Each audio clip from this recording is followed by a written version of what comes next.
Le 7 janvier 1904, New York étouffe sous un linceul de neige et de froid polaire. Dans une suite luxueuse, Louise Bolt rend son dernier souffle à seulement 42 ans. Son cœur, affaibli par des mois de lutte contre une maladie que les médecins les plus chers de la ville n'ont pu nommer avec certitude, a fini par s'arrêter. La nouvelle se propage avec la brutalité d'un coup près. En quelques heures, un message télégraphique remonte le cours de l'Hudson, traverse les plaines gelées et atteint les rives du Saint-Laurent. Sur l'île, le chaos de la création règne. 300 ouvriers s'activent dans un vacarme de métal et de pierre.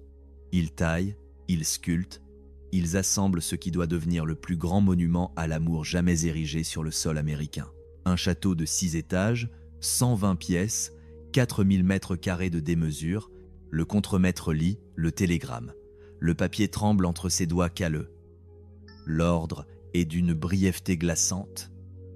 Arrêtez tous les travaux. En un instant, le silence s'abat sur le chantier comme une nappe de plomb. Les ciseaux s'arrêtent contre la pierre, les peintres reposent leurs brosses encore humides, les charpentiers abandonnent leurs scies sur les tréteaux. On n'entend plus que le sifflement du vent entre les tours inachevées. Les ouvriers quittent l'île en une procession muette, laissant derrière eux des outils qui ne seront jamais repris. Le château de granit rose, destiné à être offert pour la Saint-Valentin comme une promesse d'éternité, devient instantanément un tombeau à ciel ouvert. Georges Boltet, le génie de l'hôtellerie, ne remettra plus jamais les pieds sur cette île. Son rêve vient de mourir avec la femme qui en était la seule raison d'être. Mais pour comprendre la profondeur de ce silence, il faut remonter à la source de cette ambition dévorante, là où la poussière des cuisines se mêle à l'odeur de l'argent. Avant de découvrir l'horreur psychologique qui se cachait derrière ces sourires de façade et l'ascension fulgurante de cet homme parti de rien, rejoignez notre cercle pour ne rien manquer de ces récits où le pouvoir côtoie la folie.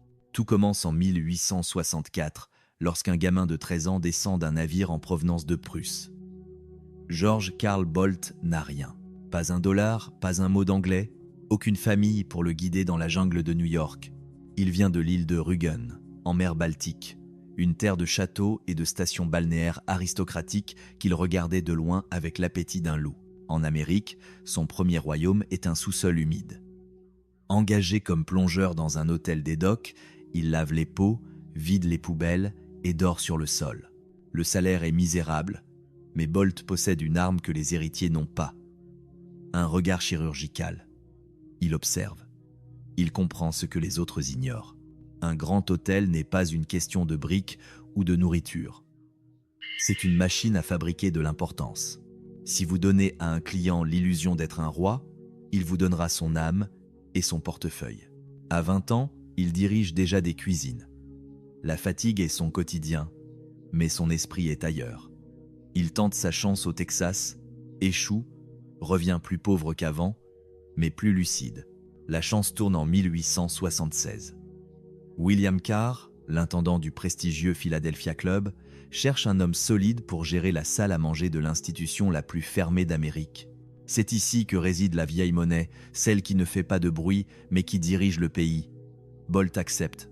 Il apprend les codes de l'élite. Le service doit anticiper le besoin avant même qu'il ne soit formulé. La discrétion doit être absolue. La beauté ne doit jamais crier, elle doit murmurer. C'est dans ce sanctuaire de l'hypocrisie et de l'élégance qu'il rencontre Louise Augusta Carr. Elle a 10 à 7 ans, il en a 26. Elle n'est pas une héritière, mais elle possède un goût instinctif pour le luxe et le design. Ils se marient le 14 juin 1877. Ce n'est pas seulement une union sentimentale, c'est la naissance d'un empire. En 1881, le couple mise tout sur un pari risqué. Ils achètent le Bellevue Hotel à Philadelphie. À l'époque, ce n'est qu'un restaurant avec quelques chambres. Mais Louise va le transformer en laboratoire de la distinction sociale. Elle impose des fleurs fraîches sur chaque table, une lumière tamisée aux bougies pour adoucir les visages fatigués par les affaires, et surtout, elle crée des espaces où les femmes de la haute société peuvent être vues avec dignité, sans leur mari. Elle comprend que le luxe est une mise en scène du pouvoir féminin. Bolt, de son côté, recrute les meilleurs chefs et les paye des fortunes. Le Bellevue devient le centre de gravité de l'élite. On raconte même que les Bolts expédient de la tortue de Philadelphie directement à la reine Victoria à Londres. Leur réputation franchit les océans. George ne s'arrête pas là. Il achète l'hôtel Stratford juste en face, éliminant toute concurrence et prenant le contrôle d'un carrefour stratégique de la ville. Le couple Bolté ne vend plus seulement des nuitées, ils vendent une appartenance. Mais alors que leur fortune atteint des sommets indécents, une ombre commence à s'étendre sur leur bonheur domestique. Car plus le château de granit s'élève dans le ciel des Thousand Islands, plus le destin semble vouloir réclamer son dû. Le succès a un prix, et George Bolt s'apprête à découvrir que l'on ne peut pas corrompre la mort, même avec le plus beau palais du monde. L'élite de New York n'ouvre jamais ses portes par simple charité, elle le fait lorsqu'elle flaire une proie capable de polir son propre éclat. Abner Bartlett, un agent immobilier dont l'âme était aussi acérée que ses contrats, arpentait régulièrement les couloirs du Bellevue à Philadelphie. Il ne voyait pas seulement un hôtel, il voyait une machine de guerre sociale orchestrée par un couple diaboliquement efficace. D'un côté, la gestion maniaque de George, de l'autre, l'instinct esthétique de Louise, capable de transformer un simple salon en un sanctuaire pour l'aristocratie. Bartlett n'eut qu'à murmurer un nom à l'oreille de William Waldorf Astor, l'héritier d'une des lignées les plus riches et les plus détestées d'Amérique. Les Bolt étaient les pions parfaits pour son prochain coup d'échiquier. En 1891, William Waldorf Astor projetait de bâtir sur la 5e avenue un monument à sa propre vanité, un hôtel d'une démesure inédite. Mais le sang des Astor est un poison qui coule en famille. Une guerre fratricide éclata. Son cousin, John Jacob Astor IV, fils de la célèbre Mrs. Astor qui régnait sur la haute société, voyait d'un très mauvais œil cette incursion sur ses terres. Les deux cousins possédaient des terrains adjacents. Dans un élan de mesquinerie sublime, ils engagèrent le même architecte, Henry Hardenberg, pour construire 2 hôtels rivaux, épaule contre épaule. C'était un duel de gratte-ciel, une parade d'ego où chaque brique crachait sur la voisine. George accepta de plonger dans ce nid de vipères. Le défi était titanesque. Il devait lever $100 000 rien que pour l'ameublement, une somme colossale pour l'époque, l'équivalent du prix d'un empire pour un homme qui, quelques années plus tôt, curait encore des marmites dans l'ombre. Le Waldorf ouvrit ses portes le 13 mars 1893, en plein naufrage de l'économie nationale. Dehors, les banques s'effondraient et le peuple grondait. À l'intérieur, George Bolt maintenait un calme artificiel, une bulle de luxe si épaisse que la misère du monde ne pouvait y pénétrer. Le stress faillit le briser. Ces nuits n'étaient que des calculs d'apothicaire sur fond de panique financière. Mais il avait compris une vérité brutale sur les ultra-riches. En temps de crise, ils dépensent davantage pour prouver que le chaos n'a aucune prise sur eux. Le succès fut immédiat, mais incomplet. En 1897, John Jacob Astor IV répliqua en ouvrant l'Astoria juste à côté. George Bolt réalisa alors un coup de maître diplomatique que peu d'hommes auraient osé. Il convainquit les 2 cousins ennemis de fusionner leurs opérations. Un couloir fut percé entre les 2 géants. Le Waldorf Astoria était né. 1600 chambres. Le plus grand hôtel du monde. Un labyrinthe de marbre où les présidents signaient des traités et où les magnats scellaient le destin des nations. Avant de plonger dans les détails de la fortune indécente que George Bolt commença à accumuler et le prix occulte qu'il allait payer pour ce pouvoir, rejoignez notre cercle pour explorer les coulisses des plus grandes dynasties de ce monde. Dans ce palais de l'excès, l'ombre de Louise était partout. C'est elle qui imposa les fleurs fraîches quotidiennes, une dépense qui aurait fait frémir n'importe quel comptable, mais qui signalait une opulence sans limite. Elle comprit aussi la puissance du marketing féministe avant l'heure. Elle fit supprimer les entrées dégradantes réservées aux dames, leur permettant de franchir la porte principale au même titre que les hommes. Ce n'était pas de la philanthropie, c'était de la stratégie. Une femme qui se sent respectée est une femme qui fait dépenser son mari. Le Waldorf Astoria inventa la modernité, le service en chambre, les sauces sophistiquées d'Oscar Tchirky, dit Oscar du Waldorf, et cette culture de l'apparat permanent. À la fin des années 1890, George Bolt n'était plus un employé, il était une institution. Sa fortune était estimée entre 15 et 25 millions de dollars. Des centaines de millions d'aujourd'hui, extraits de la vanité des puissants. Pourtant, Au sommet de cette pyramide de gloire, l'air devenait irrespirable. Vivre dans un hôtel, c'est vivre sous le regard des autres, c'est être un hôte éternel qui n'a jamais de chez soi. Georges se souvenait des châteaux de la Baltique de son enfance, des silences froids et de la pierre qui ne doit rien à personne. Louise, elle, réclamait un jardin secret, loin des commérages de la 5e avenue. En 1895, ils se tournèrent vers le nord, vers la région des Milles, île sur le fleuve Saint-Laurent. C'était un terrain de jeu pour les milliardaires qui cherchaient à fuir la mise en scène étouffante de Newport.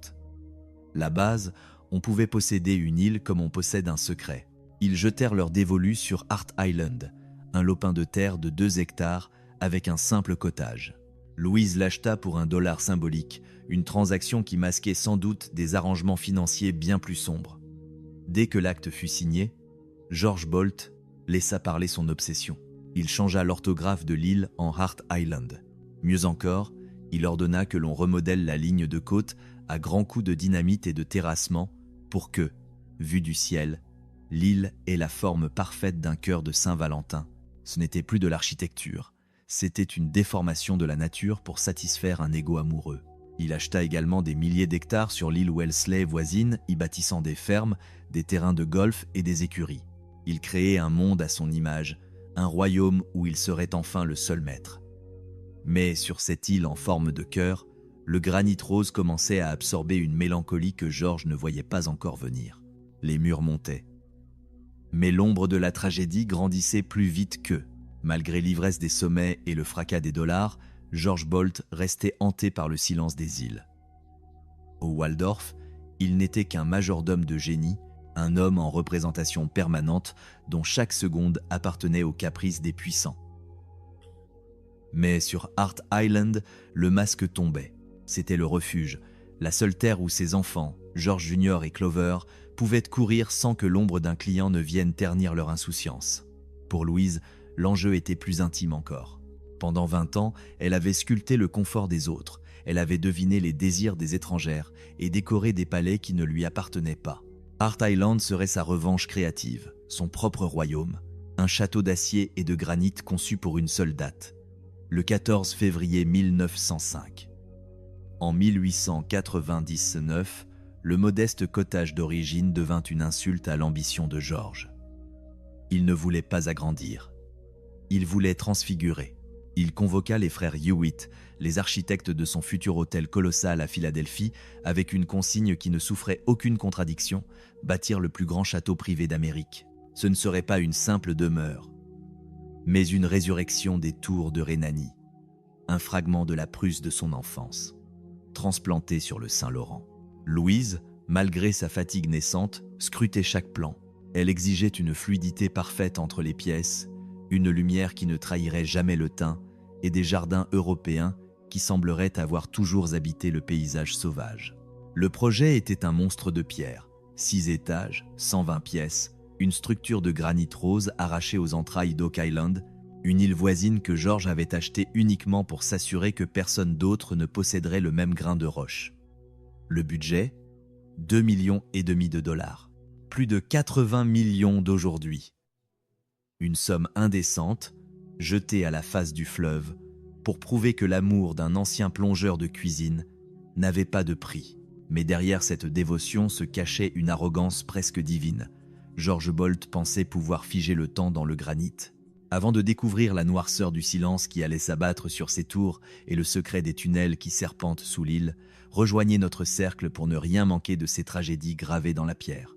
L'île devint un organisme vivant, un chantier perpétuel où 300 ouvriers s'entassaient dans une ville éphémère de baraquements. Rien ne devait arrêter le maître.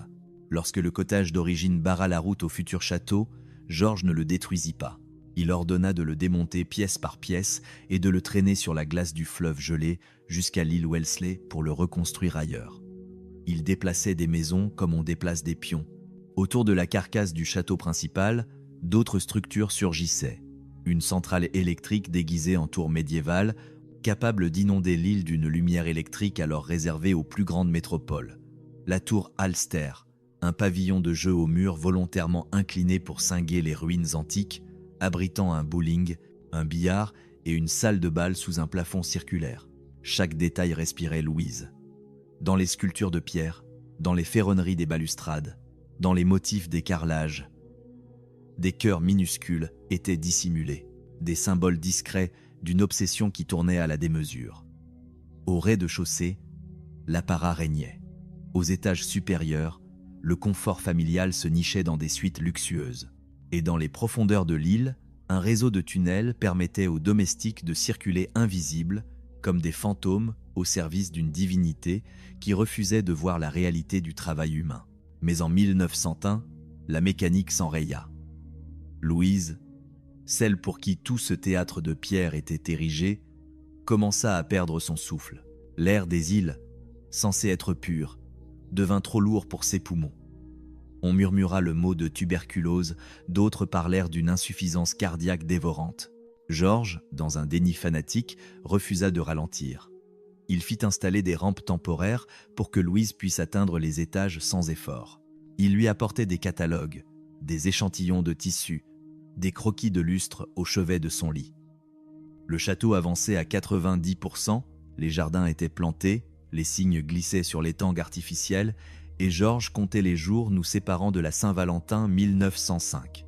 Le 7 janvier 1904, le cœur de Louise s'arrêta dans la suffocation grise de Manhattan. Elle avait 42 ans. Le choc fut tel que George Bolt ne pleura pas. Il se pétrifia.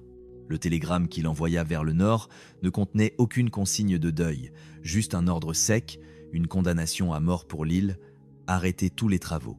Sur Hart Island, le silence ne fut pas progressif. Il fut instantané. Des ouvriers abandonnèrent leurs truelles encore couvertes de mortier. Des vitres ne furent jamais posées, laissant le vent s'engouffrer dans les salons vides. Georges ne revint jamais. Pendant 12 ans, il séjourna sur l'île Wellesley, à quelques encablures, observant chaque été la carcasse de son rêve s'effriter sous le gel. Il voyait le château, mais refusait de fouler son sol. Il était devenu l'otage de sa propre promesse. George Bolt s'éteignit le 5 décembre 1916 dans sa suite du Waldorf, terrassé par une crise cardiaque, la même qui avait emporté Louise. Il laissa derrière lui une fortune de 15 millions de dollars et une ruine magnifique qui ne servait à rien. Il fut enterré au cimetière de Woodlawn, loin du fleuve, loin de ce château qui n'était plus qu'une cicatrice de granit rose sur le visage du Saint-Laurent.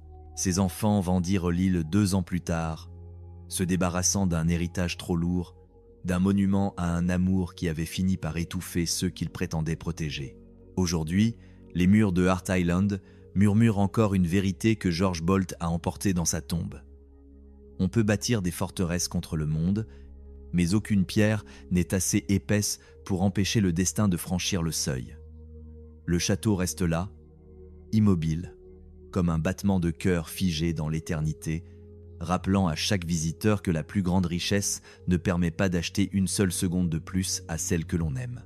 L'acheteur s'appelait Edward John Noble, un homme de sucre et de chiffres, le magnat qui avait bâti un empire sur les bonbons Lifesavers. Quelle ironie cruelle.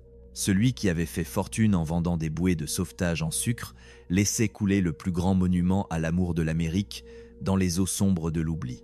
Noble ne voyait pas dans le château de Hart Island un sanctuaire, mais une opportunité de foire.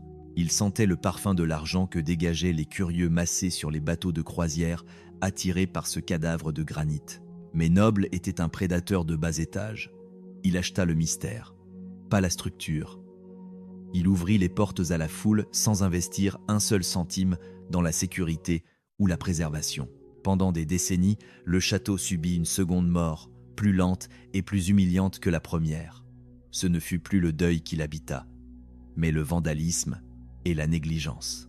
Sans fenêtre pour le protéger, le gel des hivers canadiens s'engouffra dans les salons de Louise, faisant éclater la pierre et gondoler les boiseries précieuses. Les graffitis, comme des cicatrices d'infamie, recouvrirent les plâtres qui devaient accueillir des soies d'Orient. Des pillards arrachèrent les tuyaux de cuivre et les câblages pour les revendre au poids. Chaque morceau de métal décoratif, chaque bois sculpté disparut, pièce par pièce, sous les manteaux des visiteurs indélicats. En 1939, un incendie déclenché par des feux d'artifice ravagea le toit de la centrale électrique, laissant une carcasse noircie. Puis vint la Seconde Guerre mondiale, où l'on dépouilla l'île de son fer et de son acier pour nourrir l'effort de guerre, affaiblissant la structure même du rêve de Bolt. Les jardins italiens devinrent une jungle, l'étang au cygne une mare stagnante. Dans les années 60, Hart Island n'était plus qu'une ruine romantique de loin et un enfer de détritus de près. Les ingénieurs parlaient d'insécurité. Les poètes parlaient de hantise. Le salut vint d'un contrat à $1 et d'une promesse audacieuse. À la mort de Noble, sa fondation chercha désespérément à se débarrasser de ce fardeau financier. En 1977, la Thousand Islands Bridge Authority fit un pas en avant. L'accord était sans précédent. L'île leur serait cédée pour $1 symbolique, à la condition stricte que chaque centime généré par les visites, les souvenirs et les billets soient réinvestis exclusivement dans la restauration. Pas d'argent public. Le château devait se sauver lui-même avec son propre sang financier. Les nouveaux propriétaires découvrirent un désastre. 73 ans d'abandon et de haine climatique avaient creusé des plaies béantes. Il fallait 15 millions de dollars rien que pour stabiliser l'édifice. Pourtant, au printemps 1978, le château rouvrit ses portes. Ce fut une réouverture brutale, honnête, presque impudique. Le public ne vit pas un palais poli, mais un chantier à cœur ouvert. Les échafaudages soutenaient les murs croulants, les ouvriers en casque s'activaient au milieu des décombres. La réponse fut un raz de marée. 99 000 visiteurs lors de la première saison. Leur curiosité devint le moteur de la Renaissance. Chaque dollar payé se transformait en un nouveau toit, en une structure renforcée, en une porte verrouillée contre les pillards. Un cycle vertueux venait de remplacer la spirale de la chute. L'équipe de restauration fit un choix philosophique d'une intelligence rare. Certaines pièces furent terminées avec une fidélité maniaque en suivant les plans originaux des frères Hewitt pour offrir à Louise la vision qu'elle n'avait jamais eue. Mais d'autres furent laissées à l'état brut, nues, exposant la brique et les graffitis d'époque. Pourquoi ? Pour que personne n'oublie jamais ce que signifie réellement l'ordre arrêter tous les travaux. Pour montrer que l'amour peut bâtir, mais que la perte peut tout figer en une seconde. La tour Alster retrouva ses angles improbables, la centrale électrique son éclat médiéval, et le hangar à bateaux de l'île Wellesley sa splendeur d'antan, abritant désormais des navires antiques comme les vestiges d'une époque de démesure. Le château de Bolt n'est plus une ruine, mais il n'est pas non plus tout à fait une demeure. C'est un entre-deux-mondes, un monument à la persistance du souvenir. George Bolt voulait offrir un château pour la Saint-Valentin. Il a fini par offrir au monde une leçon sur la fragilité des empires privés. Aujourd'hui, alors que les jardins de Louise fleurissent à nouveau sous le soleil du Saint-Laurent, l'île murmure une vérité froide.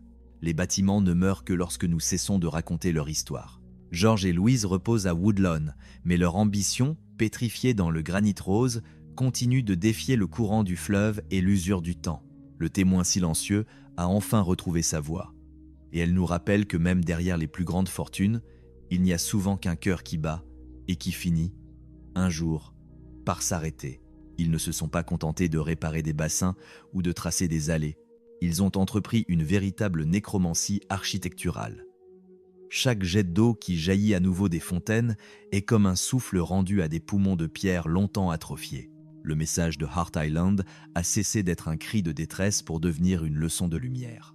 On ne sauve pas un tel lieu parce qu'il est achevé, on le sauve parce qu'il hurle la vérité sur l'ambition humaine, sur cet orgueil qui croit pouvoir dompter le temps par le granit. La Thousand Islands Bridge Authority a traité l'île non comme un piège à touristes, mais comme un organisme vivant en pleine convalescence. Des historiens et des artisans ont plongé dans les entrailles des journaux intimes, des bleus d'architectes et des photographies sépia pour arracher les secrets de George Bolt à l'oubli. Chaque poutre, chaque pierre est devenue un sujet d'étude. Quand la matière était trop corrodée par les décennies de mépris, on l'a remplacée à l'identique en allant chercher le même granit dans les mêmes carrières, en utilisant les mêmes assemblages de menuiserie que les compagnons de 1900. L'objectif était d'abord la stabilité, une lutte acharnée contre l'effondrement, avant de passer à la recréation patiente de la beauté.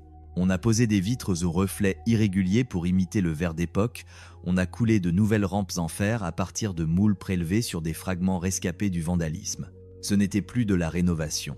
C'était un acte de respect envers une mémoire qui avait été violée par le temps. Au bord de l'eau, la centrale électrique, Cette sentinelle massive a retrouvé sa superbe. De loin, elle ressemble toujours à une tour de garde médiévale égarée sur un fleuve américain. Mais ses entrailles racontent une toute autre histoire. Là où le feu de 1939 n'avait laissé que des murs calcinés et un vide effrayant, on a reconstruit le toit et installé un sanctuaire technologique. C'est ici que battait le pouls électrique de l'Empire bolté, avec une avance insolente sur son époque. De la lumière dans chaque recoin, un chauffage central démesuré, des téléphones reliant chaque tour. Le Powerhouse est aujourd'hui le symbole de cette résilience. La carcasse de pierre a survécu aux flammes, tout comme l'histoire de George a survécu au deuil, prouvant que même une structure dévastée peut encore porter la lumière. De l'autre côté du chenal, sur l'île Wellesley, le hangar à bateaux semblait condamné. Son bois grisait, son toit fuyait comme une vieille coque percée. Les restaurateurs ont déshabillé la pourriture, remplaçant les poutres maîtresses sans altérer la silhouette colossale de ce bâtiment capable d'abriter des navires de 3 étages. En rouvrant ses portes, l'air s'est à nouveau chargé de l'odeur entêtante du vernis et de l'eau du fleuve. À l'intérieur, la Duchesse, la maison flottante de Bolt, trône à nouveau, rappelant que dans ce royaume aquatique, le bateau était le seul véritable carrosse. Le silence n'est plus interrompu que par le craquement du bois ancien, un murmure qui célèbre l'héritage d'une région où l'eau était la seule route possible vers la gloire. Pendant que les tailleurs de pierre s'acharnaient sur les tours, les jardiniers paysagistes redonnaient vie aux rêves floraux de Louise. Les vieilles photos montraient des rangées de haies géométriques, des sentiers sinueux et des fleurs disposées avec la précision d'un poème de cour. Le temps avait tout effacé, ne laissant que des statues brisées gisant dans l'herbe folle. En suivant ces guides photographiques comme des cartes au trésor, les ouvriers ont replanté des milliers de tulipes, de roses et de lilas. Ils ont restauré les terrasses et les marches de pierre qui descendent vers le Saint-Laurent. Aujourd'hui, l'île fleurit à nouveau par vagues chromatiques, et l'on pourrait presque jurer apercevoir l'ombre de Louise, ajustant d'un geste ganté la bordure d'un massif, comme elle l'aurait fait un siècle plus tôt.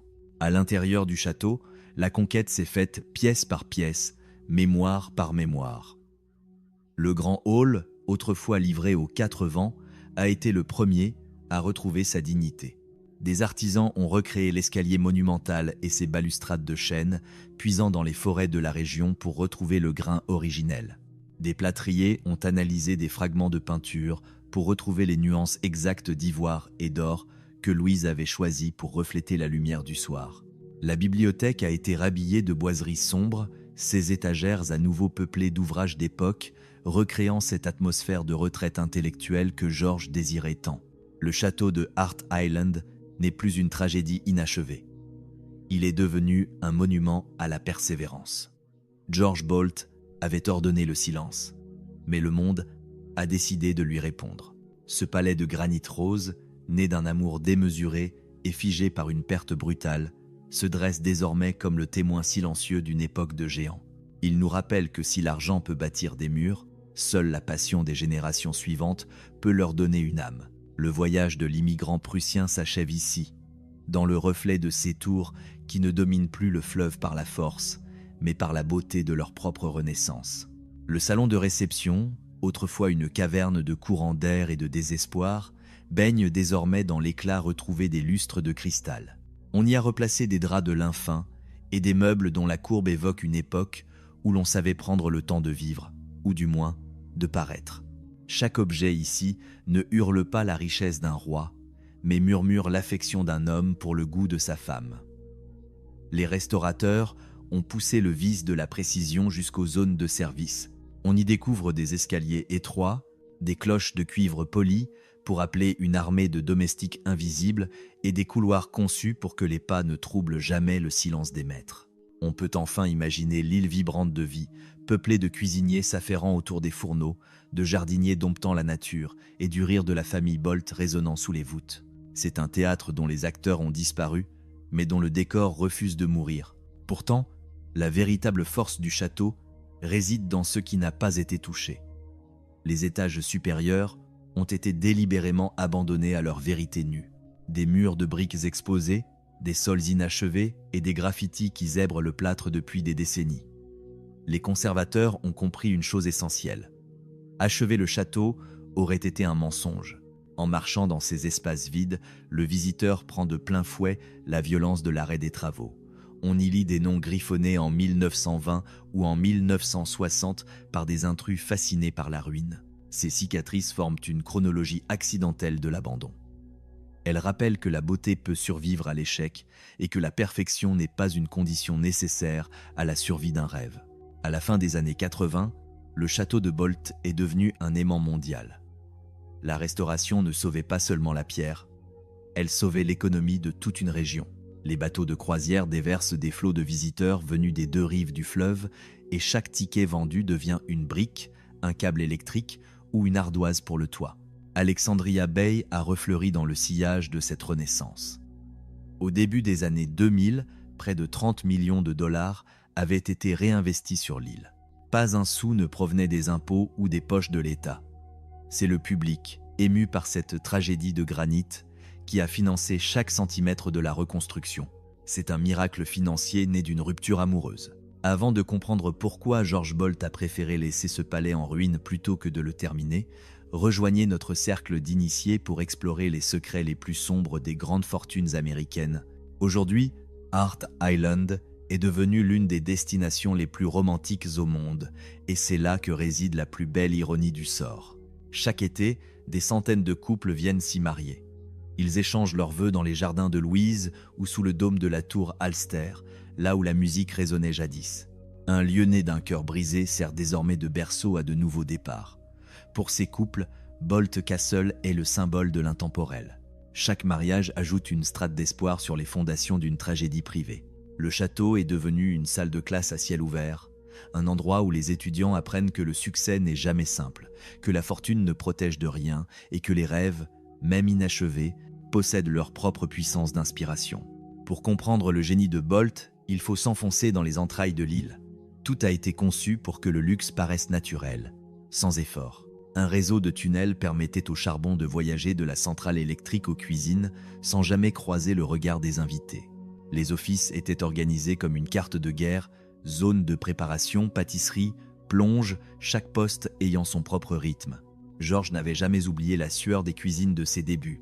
Il respectait le travail bien fait et voulait que son personnel puisse agir avec dignité, dans l'ombre portée de la splendeur. La lumière, elle aussi, était un outil de mise en scène. En 1900, l'électricité était une magie nouvelle.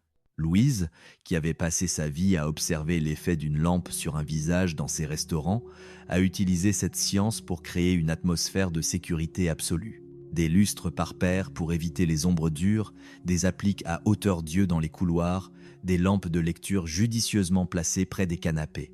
Tout ici disait aux visiteurs « Vous êtes attendus, vous êtes vus, vous êtes en sécurité ». C'était une architecture de la bienveillance dans un monde de fer et de vapeur. Mais la vie sur le fleuve est une leçon de patience et de force. Le Saint-Laurent peut être un miroir de verre ou une bête furieuse qui lance ses vagues contre les murs de soutènement. En hiver, le fleuve devient une plaine blanche et solide, dont le craquement de la glace hante les nuits. C'est pour résister à ces humeurs que les fondations sont si profondes et les toits d'ardoise si pentus. Les jardins eux-mêmes ont été pensés pour le vent, avec des plantes capables de supporter les embruns et des sentiers drainés avec soin. Chaque choix architectural était un acte de soumission respectueuse à la puissance de la nature. La tour Alster, avec sa silhouette de sentinelle, cache en réalité une promesse de joie. Sous ses murs massifs, on trouve un bowling, une salle de billard et, au sommet, une salle de bal circulaire faite pour le rire. C'était l'endroit où l'on pouvait être frivole sans déranger la solennité du château principal. C'était la preuve qu'un château n'est pas forcément une prison dorée, mais peut aussi être un terrain de jeu. Tout cela était le fruit d'un partenariat total. George apportait la logistique, les budgets et le flux. Louise apportait l'émotion, la lumière et la vie. Le château est le compte-rendu de ce travail d'équipe, et c'est pour cela que la vue de ces chambres vides fait si mal. Pourquoi George n'a-t-il jamais fini le travail ? Il avait l'argent. À l'instant où Louise a disparu, le château a perdu sa raison d'être. Pour George Bolt, terminer les travaux sans elle aurait été un mensonge, une mascarade de bonheur. Et George n'était pas un homme de faux semblants. Il a continué à diriger ses hôtels, à aider les étudiants pauvres et à soutenir les ouvriers. Mais il a laissé le granit rose s'effriter en silence. Il a préféré la vérité d'une ruine à l'illusion d'un foyer. Aujourd'hui, le témoin silencieux de Hart Island nous regarde toujours. Il nous rappelle que même les cœurs les plus riches peuvent se briser et que l'amour, bien qu'il ne garantisse jamais une fin heureuse, laisse derrière lui une beauté qui défie les siècles. Le château est inachevé, tout comme le sont souvent les plus grandes histoires. Et c'est peu, être dans ce vide, dans cet espace entre ce qui a été et ce qui aurait pu être, que réside la véritable âme de George et Louise Bolt. Le château est resté silencieux. C'était une vérité avec laquelle George Bolt pouvait vivre, une absence devenue monument. Mais ce silence avait un prix, et ce fut celui de la décomposition. Pendant des décennies, des portes autrefois gardées par des valets en livrée sont restées béantes, offrant les entrailles du palais aux mains négligentes et aux vents coureurs. Les graffeurs n'avaient sans doute pas l'intention de briser l'histoire, mais leurs bombes de peinture ont souillé le deuil. Les voleurs, arrachant le cuivre et la quincaillerie d'époque, se racontaient probablement que le bâtiment était déjà mort, qu'il n'appartenait plus à personne. Le climat, lui, ne demandait aucune permission. Il a envahi les lieux avec une lenteur de prédateur, une fuite d'eau après l'autre, une fissure après l'autre. Dans les années 70, sauver le château de Bolt ressemblait à un pari désespéré avec des probabilités quasi nulles. La fondation Ig Noble aurait pu vendre l'île à des promoteurs privés, la transformer en un complexe de luxe sans âme, mais elle a choisi une voie plus étroite, plus noble. Elle a cherché un partenaire capable de sauver l'endroit tout en le rendant à la multitude. La Thousand Islands Bridge Authority s'est avancée avec une promesse aussi audacieuse qu'humble. Ouvrez les grilles, dites la vérité, et consacrez chaque centime récolté au chantier. Lorsque la restauration a commencé, la première règle fut celle de l'honnêteté brutale. Remplacer ce qui doit l'être, réparer ce qui peut l'être, mais laisser les preuves du passé là où elles instruisent. C'est pour cette raison que certains graffitis subsistent encore dans les étages supérieurs. Ils ne sont pas là pour célébrer le vandalisme, ils sont là pour montrer ce qui arrive quand on cesse de s'en soucier. Ils maintiennent les nouveaux gardiens dans une forme de modestie nécessaire. Les artisans ont utilisé des méthodes ancestrales, recréant des mélanges de mortier dont la texture et la couleur épousaient parfaitement l'original, évitant ce blanc éclatant et artificiel des restaurations de pacotille. Les essences de bois ont été choisies pour vieillir au même rythme que les pièces historiques. Les ferrures ont été coulées à partir de moules prélevés sur les poignées et les charnières rescapées. Là où les codes de construction modernes exigeaient de l'acier, les ingénieurs l'ont dissimulé derrière la pierre pour que l'âme du lieu reste intacte sous son armure invisible. Avant de découvrir comment l'économie du souvenir a fini par sauver tout un territoire et pourquoi certaines pièces resteront à jamais vides, rejoignez notre cercle pour ne rien manquer des récits où l'histoire refuse de s'éteindre. Ce projet exige une manne financière annuelle que seul le public peut offrir par sa curiosité. Les toits doivent être inspectés, la pierre doit être rejointoyée, les jardins doivent être taillés avec une précision chirurgicale. Les mariages et la vente de billets maintiennent ce cycle de vie. Rien ici ne ressemble à du tourisme de bas étage, car la mission est transparente. Les visiteurs savent que leur argent est le sang qui coule dans les veines de l'île. Ils voient le travail s'accomplir sous leurs yeux, les échafaudages côtoyant les dorures. Cette énergie rayonne sur toute la région. Un tour en bateau nécessite plus de capitaines, un hôtel embauche plus de personnel, un restaurant achète plus de produits locaux. La tragédie de George et Louise est devenue le moteur économique des 1000 îles. On compare souvent ce château aux grandes demeures de l'époque. The Breakers à Newport est un chef-d'œuvre d'ordre et de marbre. Biltmore, en Caroline du Nord, est une démesure achevée. Ces lieux montrent ce à quoi ressemble la richesse victorieuse. Hart Island montre autre chose. Elle montre la frontière exacte où la fortune percute le deuil. Ce n'est ni mieux ni pire, c'est une autre vérité. Une vérité dure, mais empreinte d'une certaine grâce. Elle nous dit que l'amour peut bâtir des géants et être interrompu par un simple souffle. Elle nous dit qu'un plan brisé peut nous en apprendre autant qu'un palais terminé. Au hangar à bateau, on découvre la Duchesse, cette immense maison flottante où le couple prévoyait de vieillir au fil de l'eau. Ils n'ont jamais fait ces longs voyages ensemble. Pourtant, le navire existe toujours, entretenu avec une dévotion presque religieuse. Les bateaux de bois racontent toujours la vérité sur le temps. Ils demandent une attention constante, sinon ils s'effacent. Une vie ne se mesure pas seulement à ce que l'on termine, elle se mesure à ce que l'on tente et à la manière dont les autres se sentent dans les espaces que l'on a façonnés. George a créé des lieux où l'on se sent important. Il se répète chaque fois qu'un directeur d'hôtel tamise une lumière pour créer de la chaleur. Les jeunes visiteurs n'apprennent pas seulement des faits historiques, ils apprennent des structures de pensée. Ils voient que le design est une série de choix raisonnés, que l'ingénierie est une résolution de problèmes sous pression. Ils comprennent que l'argent construit, mais que seule l'attention empêche la chute. Pour les familles locales, le château est une identité. Le chantier a fourni du travail aux charpentiers, aux maçons et aux paysagistes sur plusieurs générations. L'histoire d'amour de deux immigrés soutient désormais toute une communauté. Le choix de laisser certains étages inachevés donne à Bolt Castle une honnêteté émotionnelle rare. S'il avait été terminé selon les plans de George, ce ne serait qu'une énième propriété opulente. Mais ces étages vides, ces escaliers silencieux, rappellent que la vie peut basculer sans prévenir. Chaque visiteur se tient dans le même silence qui a envahi la vie de George après la mort de Louise. Les murs inachevés disent ce que les mots ne peuvent exprimer. L'amour est puissant, mais il n'offre pas toujours une fin heureuse. Pourtant, même un amour brisé peut laisser une beauté monumentale derrière lui. L'entretien d'un tel domaine repose sur un travail de l'ombre.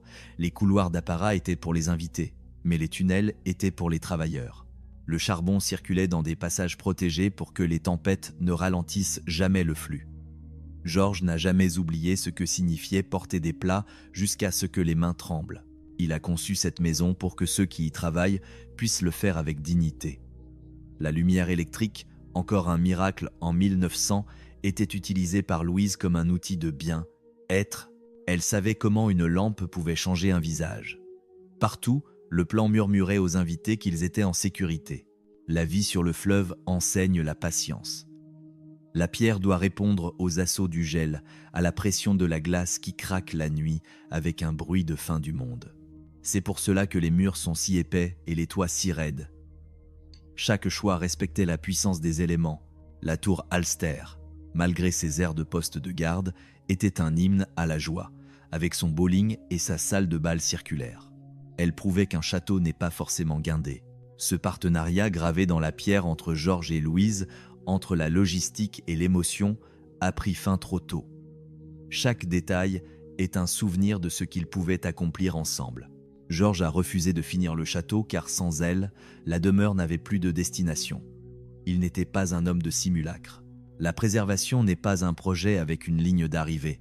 C'est une habitude, une discipline. Les noms de George et Louise Bolt resteront gravés, mais ceux des artisans qui, année après année, repoussent l'oubli, méritent tout autant de figurer en lettres d'or dans les annales du fleuve. William Waldorf Astor et John Jacob Astor IV ne se doutaient pas, en nourrissant leur haine mutuelle, qu'ils érigeaient le piédestal sur lequel George Bolt allait s'élever. Cette querelle dynastique n'était qu'un engrenage dans une machine bien plus vaste. Henry Hardenberg a tracé les lignes de ces hôtels avec une plume qui ressemblait à un scalpel, rendant le luxe à la fois beau et rentable. Oscar Tchirky, cet Oscar du Waldorf dont le nom hante encore les cartes des restaurants les plus raffinés, a inventé une gastronomie de l'apparat qui survit à ses créateurs. Abner Bartlett, lui, n'a été qu'un œil aux aguets, capable de déceler chez un gérant de salle la fureur de réussir d'un empereur romain. Chaque nom est un maillon. Brisez-en un, et le destin de ce plongeur prussien aurait sombré dans l'oubli d'une arrière-cuisine de Manhattan. Kirk Hart a fourni la première pierre, ce cottage modeste qui fut dévoré par l'ambition du château.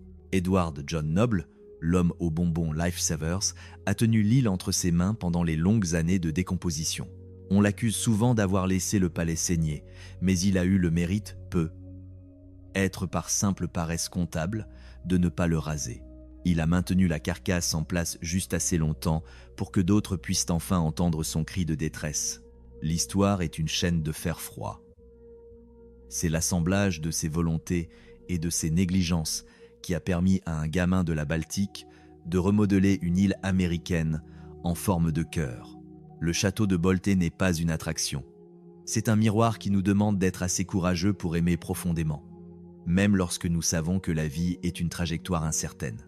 Il nous ordonne de bâtir l'exceptionnel tant que nos mains le permettent. Il nous exhorte à soigner ce que nous héritons, même si nous n'avons pas versé la première goutte de sueur pour le créer. C'est une injonction à dire la vérité, surtout quand elle est douloureuse, jusqu'à ce que le récit des échecs des autres devienne la boussole de nos propres succès. Le personnel qui, chaque matin, déverrouille les grilles de fer, balaie les poussières du passé et taille les roses de Louise, est le véritable dépositaire de ce courage. Ces hommes et ces femmes ont choisi, jour après jour, de tenir la promesse folle de 1977. Ils ne se contentent pas de réparer des fuites, ils maintiennent en vie un serment qui stipulait que cette île appartiendrait désormais à tous et non plus aux caprices d'un seul monarque de l'hôtellerie. Avant de comprendre ce que chaque visiteur ramène réellement chez lui, après avoir foulé ce granit saturé de souvenirs, rejoignez notre cercle pour ne rien manquer de ces épopées où l'orgueil humain se fracasse contre la beauté éternelle. Lorsque les visiteurs quittent l'île, ils transportent bien plus que des photographies numériques. Quelque chose change dans leur regard. En rentrant chez eux, ils remarquent soudain la manière dont la lumière tombe sur leur propre table de cuisine et ils pensent à Louise, cherchant l'angle parfait pour un dîner qui n'a jamais eu lieu. Ils croisent un serveur fatigué dans un restaurant bruyant et voient Georges, portant des piles d'assiettes jusqu'à ce que ses doigts brûlent. Ils passent devant un bâtiment délabré, aux fenêtres aveugles, et se disent que quelqu'un devrait le sauver, car ils savent désormais que la résurrection est possible. Certains emportent une alliance et un nouveau nom scellé sous les voûtes de granit rose. D'autres gardent simplement un dépliant corné dans un livre, comme un signet marquant une page de leur propre histoire. Tous portent l'odeur du fleuve dans leurs vêtements et le souvenir d'une pierre qui, même après 100 ans de solitude, retient encore la chaleur du soleil. Depuis le bateau qui s'éloigne, les gens se retournent toujours pour un dernier regard. Vu de l'eau, le château semble soudain plus petit, presque fragile au milieu de l'immensité du Saint-Laurent. Pourtant, sa signification ne cesse de grandir. Ce n'est plus un amas de tours et de fenêtres, c'est un traité sur le travail, la douleur, la beauté et la dignité. C'est la preuve éclatante qu'un cadeau destiné à une seule personne peut devenir le trésor de milliers d'autres sans jamais perdre son âme. Le moteur gronde, le sillage se déploie comme un linceul d'écume et l'île s'efface dans la brume. La leçon, elle, reste. Commencez ce qui compte. Partagez ce que vous pouvez. Soyez honnête envers ce que vous ne parviendrez jamais à finir. Laissez de la place pour que d'autres poursuivent le mouvement. Le témoin silencieux, ce château de granit rose, reste là, seul sur son rocher. Il regarde les siècles passés avec la froideur documentaire d'une archive de pierre. On dit que George Bolt n'est jamais revenu. Mais être, n'est-il jamais vraiment parti? Être que chaque pierre inachevée est un battement de cœur, qui attend que quelqu'un, un jour, vienne enfin poser le dernier maillon. Mais attention, celui qui finit le rêve d'un autre prend le risque de se perdre dans ses propres fantômes. La perfection est un tombeau. L'inachèvement est la seule forme d'éternité que l'homme puisse s'offrir.